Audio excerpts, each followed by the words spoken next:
साध संगत जी, प्यार से कहना धन निरंकार जी।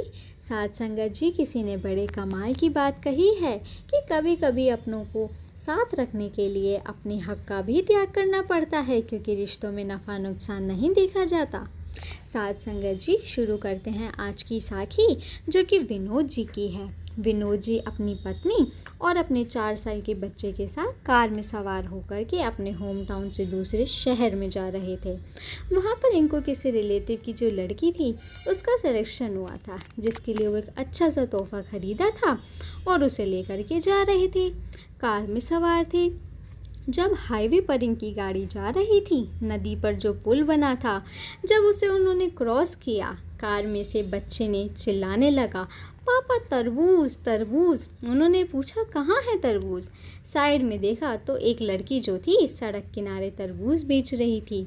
उसके पास में जाकर के गाड़ी रोक दी और इनकी मैडम ने कार का शीशा नीचे किया और उससे मोल भाव करने लगी। कितने रुपए का है?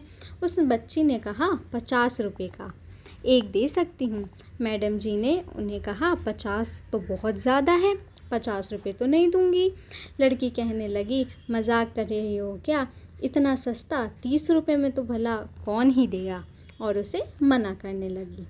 लड़की तो उन्होंने कहा, चलो ठीक है, तुम 40 रुपये में दे दो। कहा कि इतने में तो मेरी बेच भी नहीं होगी।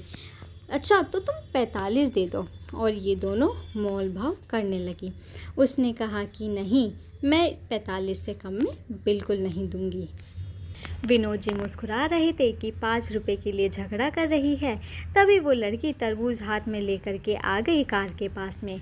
इनका 4 साल का बच्चा जो था उसने अपने सर बाहर निकाला हुआ था, उसको तरबूज खाना था, तो पास आकर के उसके गाल पुचकारने लगी। बेटा क्या नाम है? तो उसने बताया, मेरा नाम गोलू है। कहने लगा, सच में तो तू गोल मटोल है, तभी तेरा नाम गोलू रखा गया है। तभी विनोद जी की पत्नी ने इमोशनल दाव खेला कि बेटा अपने छोटे से भाई के लिए दे जाओ 40 रुपये में। तो उस बच्चे ने कहा कि मेरे भाई के लिए? अरे ये लो मेरे भाई के लिए तो। और उसने वो तरबूज उस बच्चे के हाथ में रख दिया। वो छोटा सा बच्चा कहाँ उसे संभाल पाता, वो नीचे गिर गया। लड़की ने वो तरबूज दिया था, उसके 3-4 टुकड़े हो गए। बच्चा रोने लगा, मेरा तरबूज गिर गया, मेरा तरबूज गिर गया। वह लड़की जो थी उसने कहा, अरे मेरा बेटा क्यों नाराज़ होता है, मैं दूसरा लेकर के आती हूँ। वो दौड़ के गई, भाग के गई, वापस से दूसरा ले आई। और ये मैडम समझ गई कि ये 2 तरबूजों के पैसे लगाएगी। अब उन्होंने कहा, उस वाले के पैसे नहीं देंगे, अब वो तुम्हारी गलती से गिरा है, मुझे देना चाहिए था। नहीं, बच्चे को क्या था, उसे मुझे तुम्हें सौंपना चाहिए था। उस लड़की ने कहा, अरे मेरे भाई को दिया था मैंने, तो मुझे लगा वो संभाल लेगा। मैं एक लाड़ प्यार में आ गई, अचानक से भूल गई कि वो छोटा बच्चा है, ना कि मेरा भाई जैसा। ऐसा बोल के वो चुप हो गई। और मैडम ने पूछा, क्या हुआ तुम्हारे भाई को? उसने कहा, मेरा भाई 2 साल का था, अभी कुछ समय पहले ही 2 साल का हुआ था। हमने उसका जन्मदिन मनाया था और घर पर सब बहुत खुश थे। उसके बाद उसे बुखार आ गया, बीमार हो गया। अस्पताल ले जाते तो उसे पहले ही उसने दम तोड़ दिया। और वो लड़की रोने लगी। इन्होंने कहा, अरे रोते नहीं। उस लड़की ने कहा, रो नहीं रही हूँ, अब तो ठीक हूँ। और मेरे भैया ये वाला तरबूज दो, अब की बार आप संभाल लो। उसने मैडम की तरफ उस तरबूज को बढ़ाया। उस लड़की ने बढ़ा दिया। मैडम ने कहा, हम तरबूज के एक के ही पैसे देंगे। उस लड़की ने कहा, मुझे तो एक के भी पैसे नहीं चाहिए, मैंने अपनी ओर से अपने भैया को गिफ्ट किया।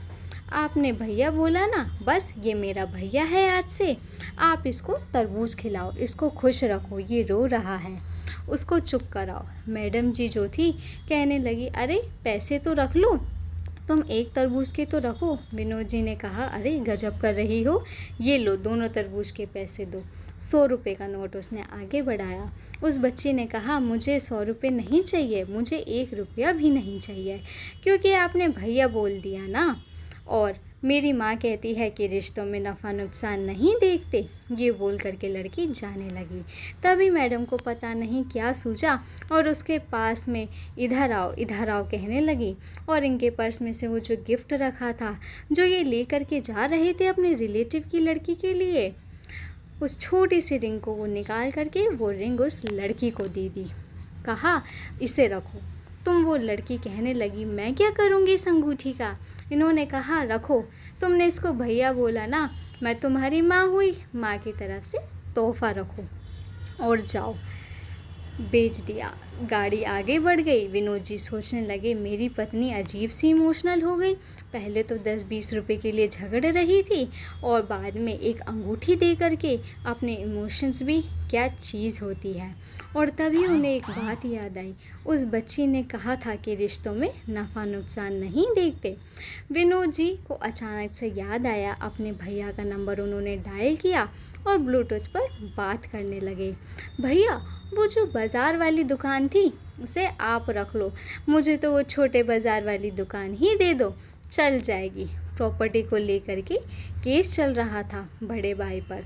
बड़े भाई ने कहा, तुझे क्या हो गया अचानक से? तू तो कोर्ट में केस लगने लगा था, झगड़ रहा था अपने भाई से। विनोद जी ने कहा, मुझे समझ में आ गई भाई साहब, रिश्तों में नफ़ा नुकसान नहीं देखते।